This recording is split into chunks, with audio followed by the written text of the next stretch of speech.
Assalamualaikum, mahasiswa Statistik Teknik Lingkungan Universitas Batanghari. Pada hari ini kita bertemu kembali dan kita akan membahas tentang penerapan statistik pada penelitian eksperimental.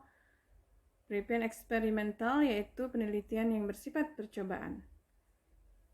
Sebagaimana kita ketahui bahwa penelitian itu adalah sebuah upaya yang ditujukan untuk menjawab permasalahan. Penelitian selalu dilaksanakan untuk menjawab permasalahan dan memformulasikan hipotesis. Nah, hipotesis itu dikembangkan dari teori-teori yang sudah ada, sehingga ilmu pengetahuan akan terus berkembang. Anak-anakku, sebagai mahasiswa, tentu apa yang kalian lakukan itu harus berlandaskan teori. Nah, salah satu teori yang akan kita coba terapkan di sini adalah adanya logam berat berbahaya jika dalam konsentrasi tinggi. Nah, sebagai mahasiswa lingkungan, tentu kalian akan dihadapkan pada berbagai masalah yang terkait dengan lingkungan. Nah, contohnya apa permasalahan yang kita bahas? Misalnya ada masalah tentang logam berat berbahaya beracun. Saya ambil contoh di sini kadmium. Tentu banyak sekali ya logam berat lainnya. Kadmium merupakan logam berat yang ditemukan di perairan, yang mana jika dalam konsentrasi tinggi itu berbahaya bagi kesehatan, bagi plasma nufta, bagi aquatic ekologi, bagi ikan, bagi tanaman. Nah, bagi ikan itu karena manusia memakan ikan, tumpukan kadmium di dalam ikan tersebut dihipotesis dapat berbahaya bagi kesehatan manusia. Nah, itulah kenapa diperlukan penelitian. Ini adalah landasan teorinya, bahwa di dinas terkait mendapatkan bahwa nilai kadmium di perairan itu tinggi dan akan berbahaya bagi masyarakat. Kemudian Sukma, mahasiswa teknik lingkungan akan melaksanakan penelitian. Kalau kita ingat driver, pressure, impact, state, and response. Nah, hari ini kita akan berbicara bagaimana Sukma akan meneliti impact pencemaran kadmium pada ikan.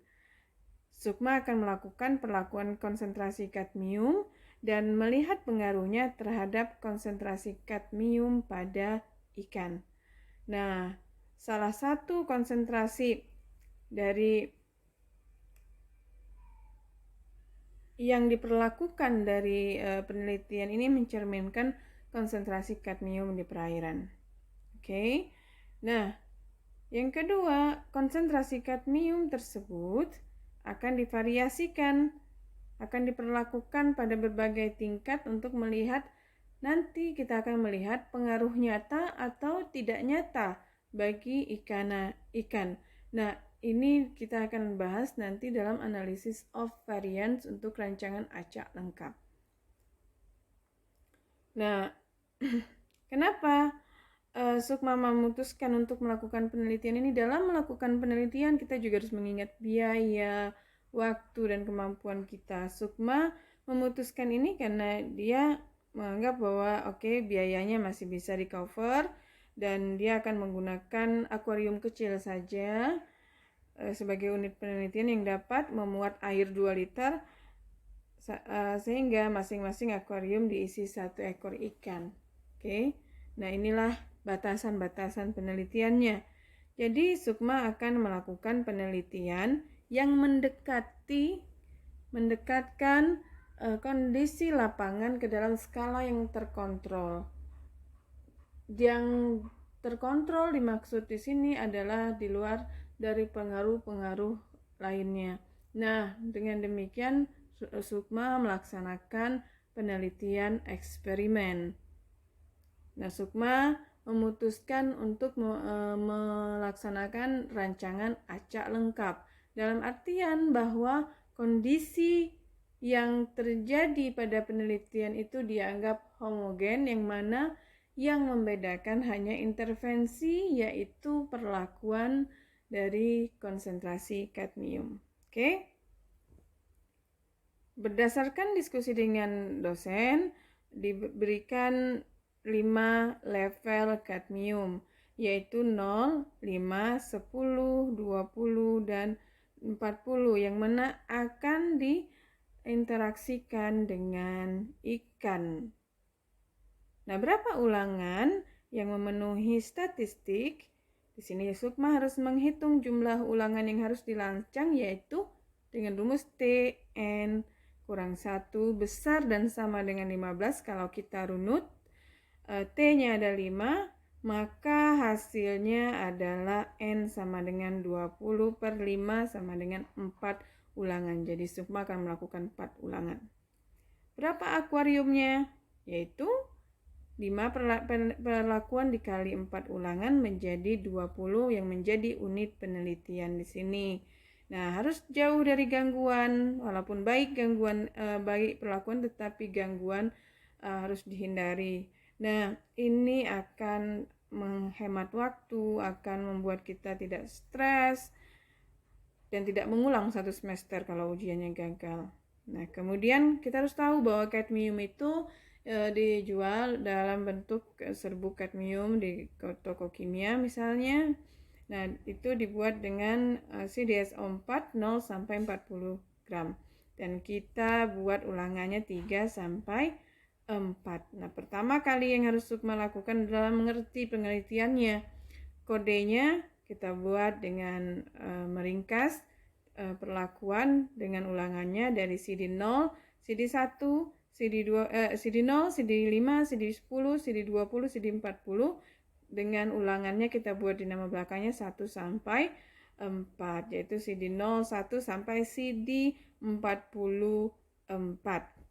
Dimana kamu akan lihat di sini, saya tulis semuanya.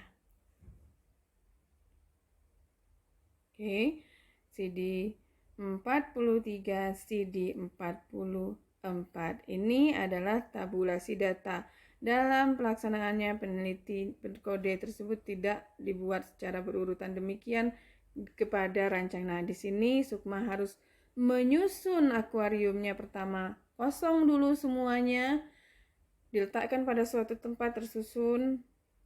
Nah, syaratnya bahwa kode-kode tadi tidak boleh berurutan dalam meletakkannya. Jadi dia lakukan pengacakan. Mengacaknya dengan mengundi. Ya, nah, saya coba mengundi kemarin. Dan saya dapatkan urutan seperti ini. CD10 2, CD10 4, CD5 4, CD21, CD52, CD51, CD44, CD2, CD11, CD41, CD43, CD24, CD22, CD22, CD02, CD22, CD03, CD01, CD42, CD53, CD04, CD23. Itulah susunan penelitian dalam rancangan acak lengkap. Tugasnya dapat kalian perhatian pada slide ini dan silahkan berlatih. Saya akhiri. Wabillahi taufiq wal hidayah. Wassalamualaikum warahmatullahi wabarakatuh.